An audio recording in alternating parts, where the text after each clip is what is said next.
जय श्री कृष्णा। राधे राधे। सत्यनारायण भगवान की कथा अगर हम अपने घर में करते हैं या करवाते हैं तो हमें बहुत लाभ मिलता है। और वो क्या लाभ मिलता है, चलो जानते हैं।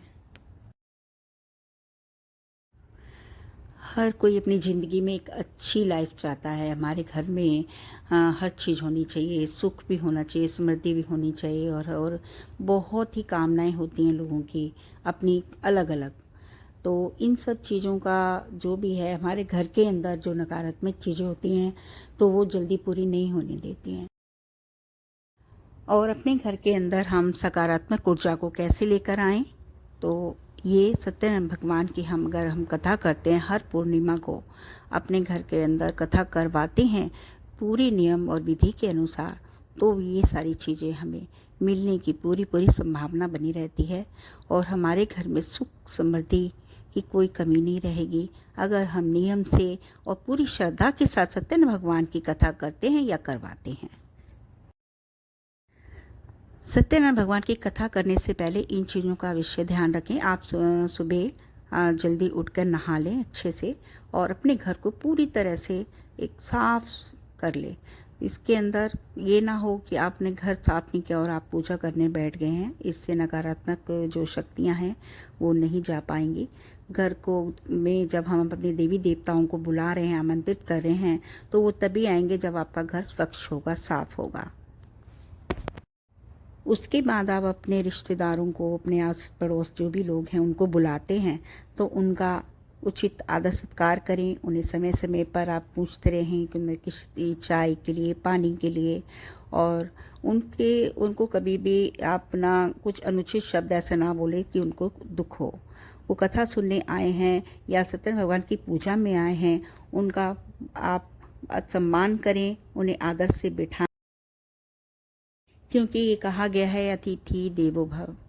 अतिथि या जो भी मेहमान है वो देवता के समान होता है। शास्त्रों में बताया गया है कि सत्यनारायण भगवान की कथा करने से व्यक्ति को 1000 यज्ञ करने के बराबर पुण्य का फल मिलता है। सत्यनारायण भगवान व्रत कथा में भगवान विष्णु के सत्यनारायण के स्वरूप की पूजा की जाती है। इस व्रत का पाठ करने से घर में सुख समृद्धि बनी रहती है और भगवान विष्णु की कृपा भी बनी रहती है। जब आप पूजा करते हैं तो एक चौकी पर सत्यनारायण भगवान की प्रतिमा, लक्ष्मी की आप ये स्थापित करें और एक जल भर के रख लें। उसमें थोड़ा गंगा जल डाल लें और आप तुलसी दल अवश्य रखें पूजा में, क्योंकि तुलसी दल का विशेष महत्व है। और पंचामृत बना लें। पंचामृत में आपको पता ही है, उसमें गंगा जल, दूध, दही, घी और शक्कर या शहद डाला जाता है। उसके बाद उसमें तुलसी पत्र अवश्य डालें। आटे की आप पंजीरी बना लें। आटे की पंजीरी बनाकर आप रख दें प्रतिमा के पास, और आप चरणामृत भी प्रतिमा के पास रख दें। उसके बाद आप सब जितने भी आप घर के सदस्य हैं या अपने पड़ोसी हैं या अपने रिश्तेदार हैं, सबको एक अच्छे से आसन पर बिठाएं और खुद उस अपने एक आसन पर बैठें और कथा आप आरंभ करें। अगर आपने किसी पुरोहित को बुलाया है तो आपको सारी विधि वो आपको समझा देंगे कि किस तरह से हमने पूजा करनी है।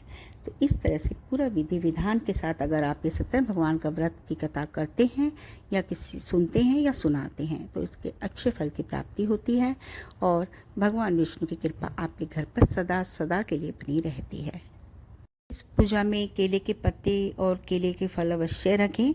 जिनको हम कदली फल बोलते हैं, तो इसके अंदर आप केले के पत्तों को दोनों तरफ एक खम्भे के रूप में स्थापित करें विष्णु की प्रतिमा के पास। और उसके बाद आप ये केले का जो भी आपने फ्रूट रखने, लेकिन केले अवश्य होने चाहिए। विष्णु भगवान की पूजा में केले का विशेष महत्व होता है। सत्यनारायण भगवान की कथा की पुस्तक होती है, वो आप किसी भी शॉप से जाकर लेके आ सकते हैं जहाँ पर पूजा का सामान मिलता है। तो आप उसकी कथा करें, सबको प्रेम से कथा सुनाएं और उसके बाद आप आरती करें। आरती के बाद सबको आप चरणामृत और जो आपने पंजीरी बनाई है उसका प्रसाद दें और सभी अतिथि जो भी आपके घर आए हैं उनको खाने के लिए निवेदन करें। इससे आप विष्णु भगवान बहुत प्रसन्न होते हैं और आपको ढेरों आशीर्वाद देते हैं। आपके घर में सुख समृद्धि बनी रहती है। आपको मेरी ये वीडियो अगर पसंद आई हो तो आप शेयर करें, लाइक करें, सब्सक्राइब करें। जय श्री कृष्णा, राधे राधे।